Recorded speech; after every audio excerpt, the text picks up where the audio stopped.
It feels like every video I make anymore, I reference old videos. 2 years ago, I made a video simply titled, Why You Should Watch Love Live, blatantly ripping off the eye patch dog, and honestly, not even that well. I'm happy with that video as an introduction to the appeal of Love Live, but it's been a while and it's out of date now. There's been a whole new season with a new cast, another coming this year in July, and wow, another season of anime coming in 2022. There's lots of Love Live anime to consume, and with more on the way, there's no better time to give you an idea of why you should engage with the series. But this time, we're not going to talk about School Idol Project or Sunshine, and we're not going to talk about the general appeal of the franchise, at least not much. I'm going to toss the first 2 seasons in the bin and focus in on the newest season of the anime, starring the Nijigasaki High School Idol Club. I think it's worth making a video about this specifically because the Niji anime is a great jumping on point for non-fans. So let's talk about why you should watch Love Live's School Idol Project, Nijigasaki High School Idol Club. Similar to my first Why You Should Watch Love Live video, I'm gonna divvy this video up into the base appeal factors of Love Live as an idol anime, and follow up with things that I feel set it apart. The way I see it, there are 2 commonalities that all idol anime share, and they're the lifeblood of the genre and any show in it. No matter what idol anime you're watching, the characters and music are always going to be the main draw. Cynically speaking, that's all for marketability, but I mean, if the content is good in isolation, then I don't really care if I'm being marketed to. We're gonna start easy with that first aspect, the characters. Love Live as a series historically has decently large core casts. School Idol Project and Sunshine both had 9 main characters, and as of this season, Niji follows suit with its cast. This could change at some point down the line since All Stars, the game these characters originate from, has added a few new members to the lineup, but as of season 1, we have 9. Well, 9 plus 1, but Yu isn't an idol. We'll get back to her. Not just as an anime, but as a brand, Niji is very different from past generations of Love Live. There's no group to speak of. This is a club made up of individual idols all doing their own thing. And while Nijigasaki High School Idol Club is a lot of word soup compared to Muse or Aqua, the name itself kinda gets that point across. For a while, it made Niji come off as kind of directionless, and honestly, I feel like they just were. The repeated delays of SIFAS and the lack of any plans for an anime definitely didn't help that element. A lot of people, rightfully so, didn't feel like there was much of a reason to get invested in the Niji characters before the anime was announced, and so it really feels like the series acts as a crash course for these people in particular. The structure of the anime is reflective of the solo-focused direction of Niji's branding. This is not the Love Live you're used to. This series and group is more driven by its individual characters than any group dynamics,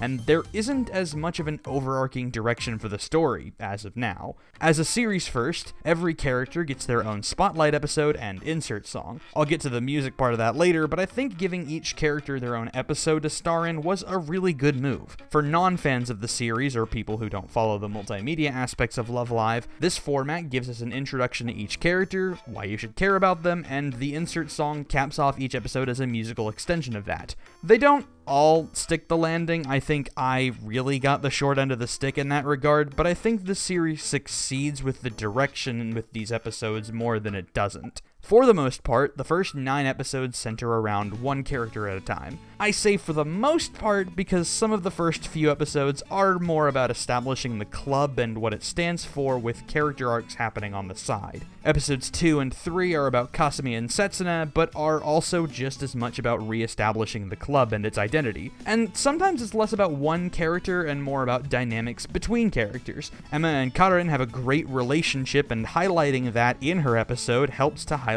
what kind of person Emma is. The other episodes do really focus in on one character and whatever ails them. I think most people would probably agree with me when I say that Rina had the best episode this season. Maybe I'm just way too easy a target for this sort of thing, but it was clear this episode made everyone feel things in the community. Through the first few episodes of the season, she hangs around with her dead fish expression, and then when her episode comes, it's addressed and they introduce the Rina-chan board, and it's good stuff. She learns that even with her face being expressionless, expressionless, it doesn't matter, she just needs a medium to express herself through. And while the scene is emotionally poignant, it is pretty funny that she learns all this by sitting inside of a cardboard box. Something I think is neat is that despite being segmented like it is, changes in characters distinctly carry over from episode to episode. So even though there isn't a whole lot going on in terms of main plot, there's still a through line thanks to the characters and how they change. Ayumu has a character arc that lasts throughout basically the entire season, with a controversial but in my opinion very strong climax. Karen's facade of aloofness is slowly peeled back throughout the season with her becoming part of the group, and eventually we get to see just how clueless she can really be. The character that sticks out most to me in regards to change is Shizuku.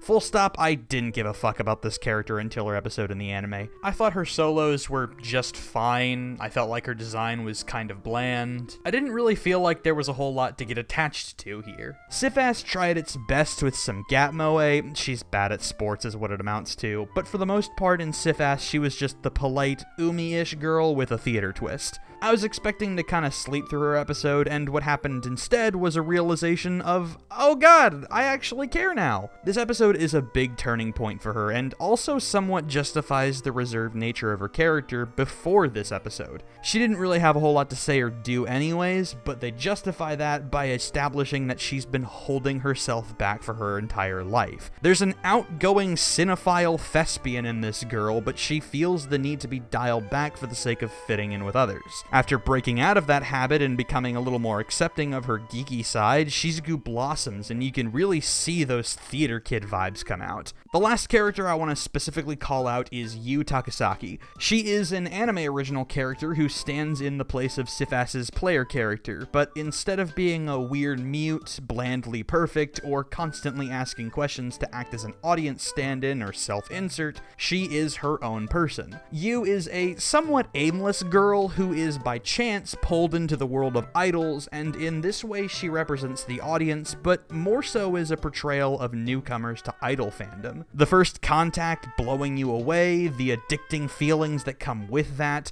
finding different things to love with different idols, and she does all of this while also discovering bits of herself. More than anything, she's just straight up endearing. Her enthusiasm is infectious and adorable, her dynamic with Ayumu is just precious, and she is a massive dork. I like this bit in episode 1 where she's drooling over noodles, and this scene of her poking the piano one key at a time to play chase is very good. Also, while I'm still on characters and their antics, I just want to point out how funny this season is, especially Kasumi. While it's hard to say whether Kasumi or Shioriko, who is not in the anime yet, is my best girl in Niji right now, Kasumi in the anime is just fantastic. She gives off Nico vibes in that she's the attention-hungry, cuteness-obsessed gremlin of the group, and oh lord, do they lean in on the gremlin stuff. Episode 2 is a constant barrage of Kasumi reaction pics, and I just love her expressiveness so much. Whenever someone needs to be the butt of a joke, Kasumi is right there to take the fall. They get a ton of mileage out of Kasumi gags. I love it, I love her, and I can't wait to see how they make her the ass monkey even more in Season 2.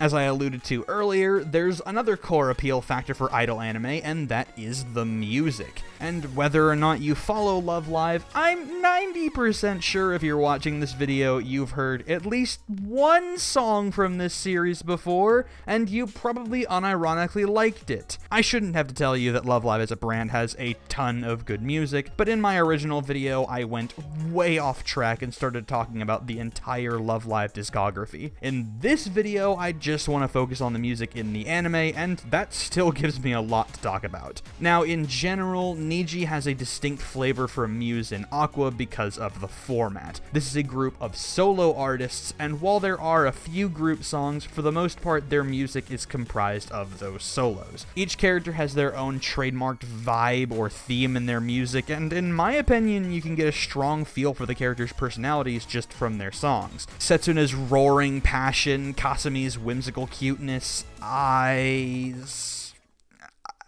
Okay, we can just ignore Psycho Heart. That song is mid as fuck. Anyways, interestingly, Niji's insert songs are not necessarily in-world performances. They instead frequently take a more abstract approach. Many of the inserts are led into in a way where there isn't really a performance going on in reality. Dream With You, Popping Up, Dive, Psycho Heart, and La Bella Patria are more like imaginary performances. These costumes, the sets, the visual effects, it's all fantasy, and I think that works for the overall theme of this anime story. This is a series that almost acts as a crash course on the appeal of idols, and one of the elements of that is getting pulled into performances. We see this most obviously with the insert for Chase at the start of the series.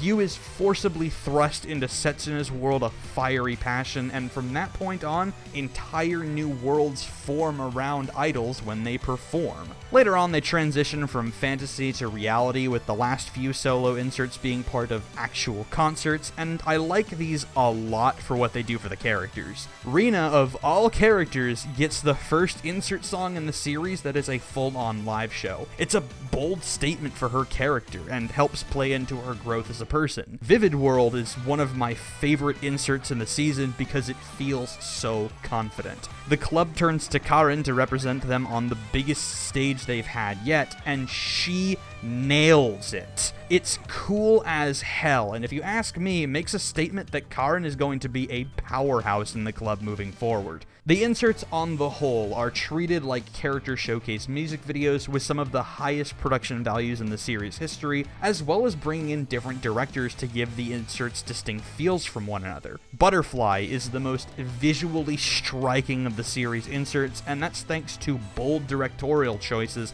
as well as a lot of subtleties in the way it's animated. There's a reason this is the most viewed insert song on the official Love Live YouTube channel. It's just great, whether in or out of context.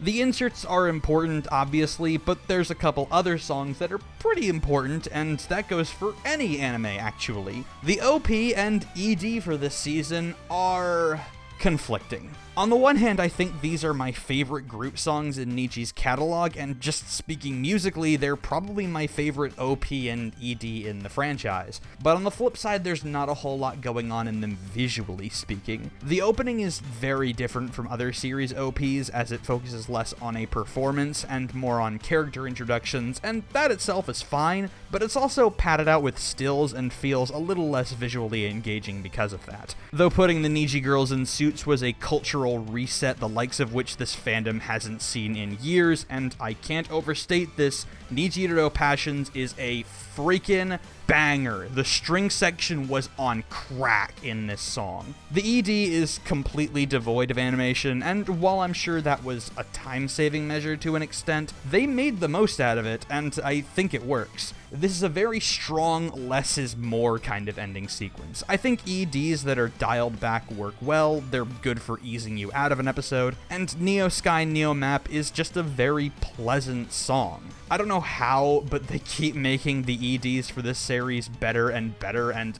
this is my favorite yet. Last thing worth mentioning with the music is the background music. It's gonna go largely ignored like a lot of anime BGM, but it's seriously so good. I actually bought the soundtrack, I like it that much. Love Live historically has strong background music, especially School Idol Project, and listening to Niji's, yeah, that tracks. It doesn't leave me with much to talk about though, so I'm just recommending you give it a listen next time you need driving or working music. So, cute characters and bangin' tunes. Those are the two pillars of idol anime, and I hope I've made a case for how the Niji anime handles those things. Now I want to move on to two areas where I feel like Love Live stands out. Firstly, its higher standards for production values. It's no secret that many idol anime feel kind of underproduced, and the sheer glut of content in the genre that goes ignored speaks to that. They are commercials for music and merch, and don't get me wrong, Love Live is very much a commercial for music and merch, but I feel like it goes above and beyond in terms of being a good,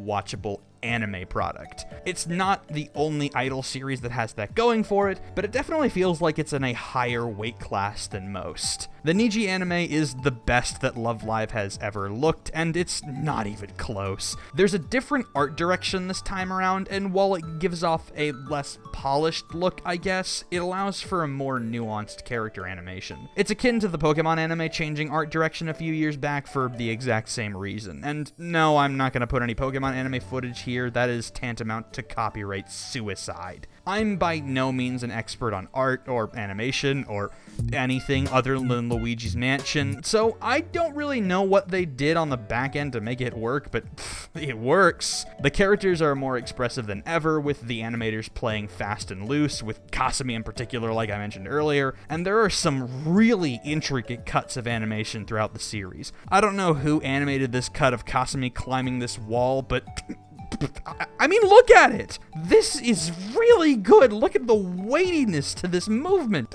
God, I'm impressed every time I look at it. The inserts have some really impressive cuts in them too. I love this windy shot in La Bella Patria, Sunagaru Connect is full of subtle cuteness, and this cut of Ayumu with wings and Awakening Promise is just mwah! Love Live also boasts some of the best CGI in the anime business, and I think they've really nailed making it feel consistent this time around. Early parts of SIP were understandably really rough, and later parts of Sunshine had a tendency to put maybe a little too much work in the CG, making for a funny reversal of the usual standard of 2D good, 3D bad. It's very weird to me that the 3D animation in the Sunshine movie just looks overall more polished than the 2D animation, but that's getting off track. Whatever they did, the Niji anime feels more consistent than ever between 2D and 3D, and if Liela's first music video is anything to go by, they're just going to continue to get better at that. Now, I should add the caveat that the Niji anime does have some clear compromises in places. I've already talked about the OP and ED, and there's a number of times throughout the series where episodes get padded out with montages of stills. It's not bad, and it's not even abnormal, it's just very noticeable at points,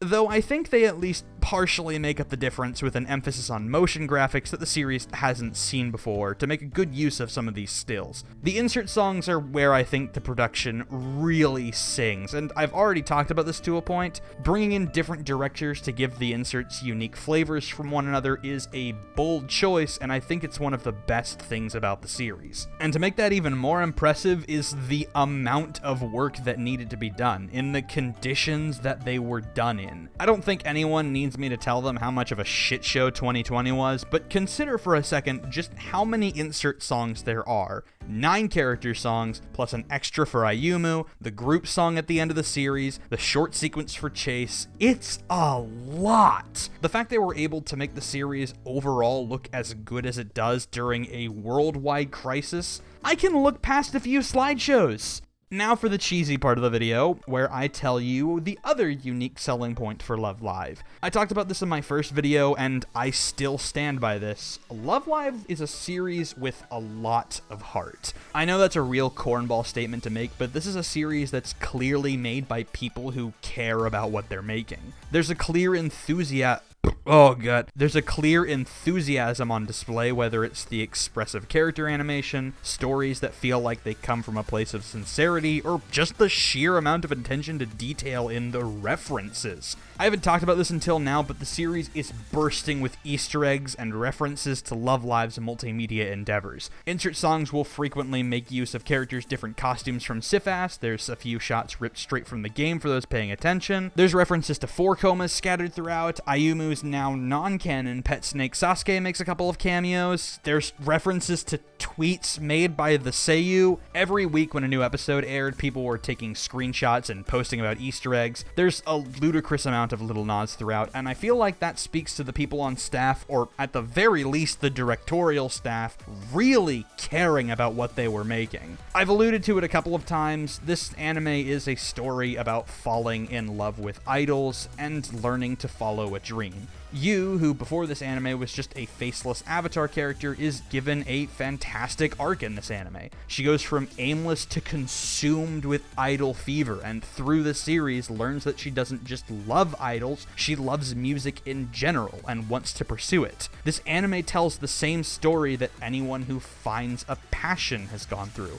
and I just can't help but feel an earnestness in that message. And of course, there's the Seiyu, which, like past generations of Love Live, have a clear passion for what they do, as well as a clear love for the franchise. I know I said I didn't want to get into the multimedia stuff, that I'd keep this to the anime, but I have to share this, if nothing else. The Nijigasaki School Idol Club project, formerly known as Perfect Dream Project, was initially going to be an offshoot, a side project that was mostly contained to the All-Stars game and its music. Some people argued that Niji didn't need an anime, and that they could still be a justified third pillar for Love Live without one, but there was a clear indifference from a lot of fans, myself included. I said this earlier, Niji as a whole in its early years was kind of directionless, and it really did feel like Lantis & Co. stumbled out of the gate and jumped the gun on revealing these characters. There was never any guarantee that Niji was going to be anything more than the weird mobile game group.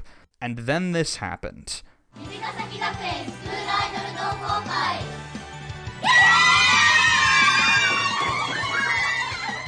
I don't think this is just an act. Some of these girls are knocking their chairs over, some of them are crying. There's a palpable level of excitement and shock here. I know it's easy to be cynical about idol culture, but I really do feel like these girls love what they do, and I think you can feel that in the music and in the voice acting and in moments like this. And get this, they're just getting started. 2020 was the first year that Niji really felt like they'd established themselves as the next phase of Love Live as a brand. They've had a fistful of live shows, they've continued to release banger after banger in the music, the Seiyu are dedicating more and more of their time to Love Live related stuff, and just recently it was announced that yes, we are getting a second season next year.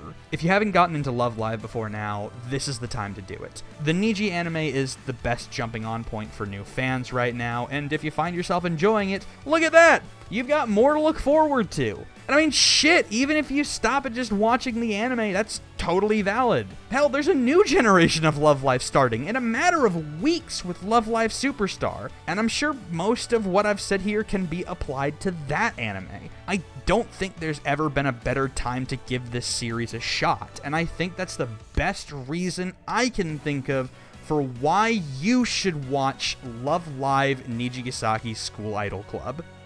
This has been Idio Noben, and I've written this whole script in like 3 hours. I just want to ramble about Love Live and edit a video again.